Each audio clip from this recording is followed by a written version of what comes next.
Corporation పెట్టావా చేద్దాం. ఏంటా బాగున్నావా? నువ్వేనా తయారు చేస్తున్నావు?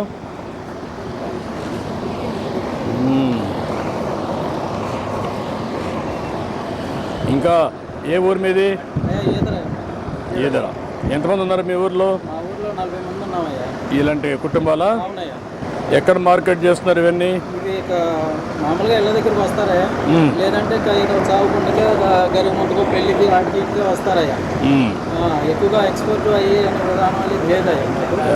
మట్టి అయితే మాకు కష్టం అవుతుందయ్యా తెచ్చుకోవడానికి. అది మా జీవో మరుగున పడిపోయాం మేము. అది అవన్నీ ఇప్పుడు మట్టి అవన్నీ ఇస్తాం. ఇప్పుడు చూడమ్మా, మట్టి కలపడానికి ఒక మిషన్ పెట్టాం సార్. అవన్నీ ఎట్లా సప్లై చేయాలి వీళ్ళకి ఇవన్నీ వర్కౌట్ చేయండి. ఆధార్ కింద పెట్టి ఎట్లా చేయాలని వర్కౌట్ చేయండి. తిరగడానికి కూడా ఒక మీటర్ ఉంది సార్. ఆ మీటర్ కూడా ఇస్తున్నాం.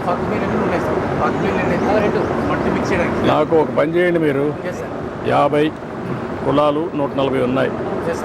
140కి 140 మోడల్స్ తయారు చేయండి. యాదవాసి కొన్నారు, గొర్రెలు, మేకలు, స్టాల్ ఫీడ్, ఆవులు, గేదెలు. ఈ ఊరు ఒక ఆదర్శం.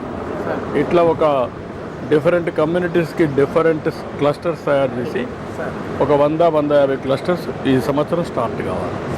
దానికి ఏం కావాలో వాళ్ళకి మార్కెటింగ్ కూడా చేసి అది టూరిజం అట్రాక్షన్ కూడా చేద్దాం. ఆ ఊరిని 3 జోన్లకు కాకుండా ఆల్ కులాలకి ఎక్కడైతే వాళ్ళ పాపులేషన్ ఎక్కడుందో ఒక మ్యాపింగ్ చేసి మోడర్న్ని పెట్టి వాళ్ళకి ఆదాయం ఎట్లా పెంచాలి, మార్కెటింగ్ ఎట్లా పెంచాలి, అక్కడి నుంచి స్టార్ట్ చేద్దాం. వర్కౌట్ చేయండి. మినిస్టర్ గారు మిమ్మల్ని కలిసి